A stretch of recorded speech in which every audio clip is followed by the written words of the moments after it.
اللہ کی اطاعت، رسول کی اطاعت۔ اب یہ مانتے سب ہیں، یہ پہلا جملہ اگر یہی صحیح ٹھیک ٹھاک سے قبول کر لیا جائے تو اگلا مرحلہ اتحاد و اتفاق کو اختیار کرنا اور اختلاف اور انتشار کا خاتمہ کرنا آسان ہو جائے گا۔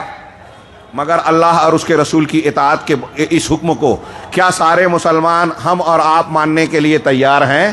وہ مسلکی اختلاف کا دیکھیے، گھر میں حصے بکرے کا اختلاف ہو وہ دیکھیے، بھائی بھائی کا اختلاف ہو وہ دیکھیے، میاں بیوی کے جھگڑے میں دیکھیے، پڑوسی سے کوئی لفڑا اور جھگڑا ہو گیا اس کو دیکھیے، اور کسی سے اور جھگڑا ہو گیا اس میں دیکھیے کہ کیا قرآن و حدیث جو کہتی ہے کہ یہ حق دے دو اس کا اور معاملہ ختم کرو، تصفیہ کرو، معاف کرو، ہم اس کے لیے تیار ہیں۔ اللہ اور اس کے رسول کی اطاعت کے لیے تیار ہو جائیں تو اتحاد کا راستہ آسان ہو جائے۔ یہ بنیاد ہے، اور ہر معاملے میں اور اختلاف یا فرقہ بندیاں، میں یہ عرض کر دوں کہ اللہ کی اطاعت قرآن کا ماننا، رسول کی اطاعت حدیث رسول صلی اللہ علیہ وسلم کا ماننا۔ اختلافات وہ فرقے ہوں یا ہمارے گھر کا اختلاف ہو، اختلافات کی سب سے بڑی وجہ یہی ہے کہ ہم اللہ اور اس کے رسول کی اطاعت نہیں کرتے، نہیں مانتے۔ اب جتنے فرقے بنے، کیوں بنے؟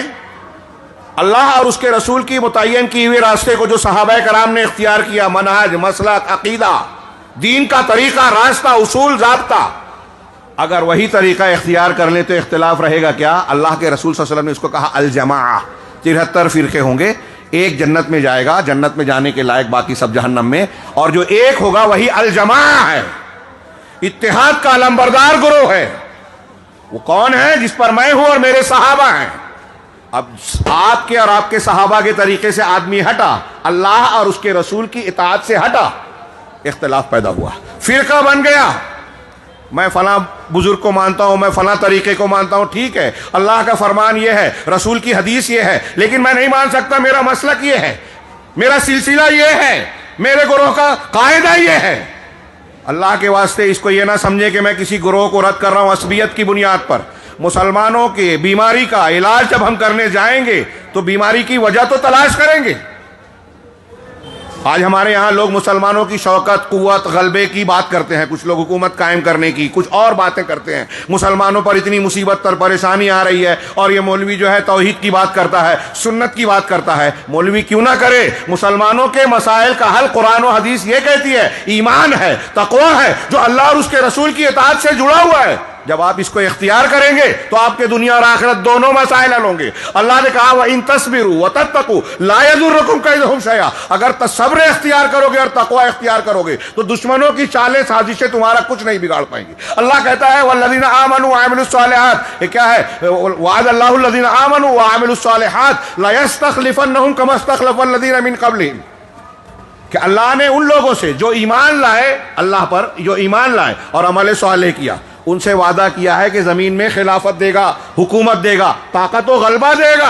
ایمان اور عمل صالح، آپ کا ایمان ہے کہ نہیں قرآن پر؟ سمجھ میں نہیں آتا کہ حکومت، طاقت اور غلبے کا تعلق قرآن حدیث سے، ایمان اور عمل صالح سے کیا ہے؟ یہ ہماری جہالت ہے۔ ایمان اور عمل صالح کی اختیار کیا جائے گا تبھی آگے کی بنیادیں استوار ہوں گی۔ ابھی ہم نے آیت پڑھی وَاعْتَصِمُوا بِحَبْلِ اللَّهِ جَمِيعًا وَلَا تَفَرَّقُوا، اللہ کی رسی کو سب مل کر جمیعاً مل کر مضبوطی سے پکڑو، الگ الگ نہیں۔ اللہ کی رسی کیا ہے؟ قرآن ہے۔ اللہ کی رسی کیا ہے؟ قرآن و حدیث ہے۔ اللہ کی رسی اسلام ہے، صراط مستقیم ہے، سب ایک ہی معنی ہے، ایک دوسرے سے جڑے ہوئے ہیں۔ اب اللہ کہہ رہا ہے کہ اللہ کی رسی کو پکڑو اور فرقہ فرقہ نہ بن جاؤ۔ اب آج ہمارا ہے مولوی یا ہم کہتے ہیں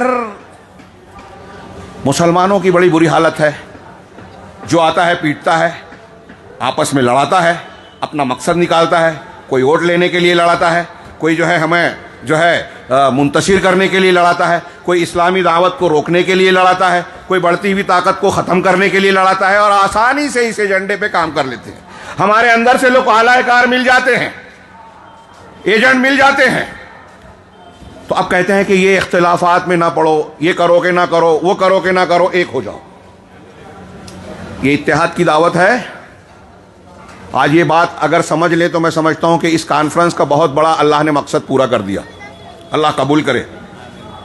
یہ بنیاد سمجھ لیں. یہ جو دعوت دیتے ہیں نا، یہ کوئی خیر کی دعوت نہیں ہے، نبی کی دعوت نہیں ہے. یہ بولنے کی بات ہے، پریکٹیکل میں کچھ نہیں ہے کہ آپ بدعت کرتے رہو، آپ خرافات کرتے رہو، آپ سنت پر رہو. سب اپنے اپنے مسلک اصول پر قائم رہو اور ایک ہو جاؤ. ناممکن بات.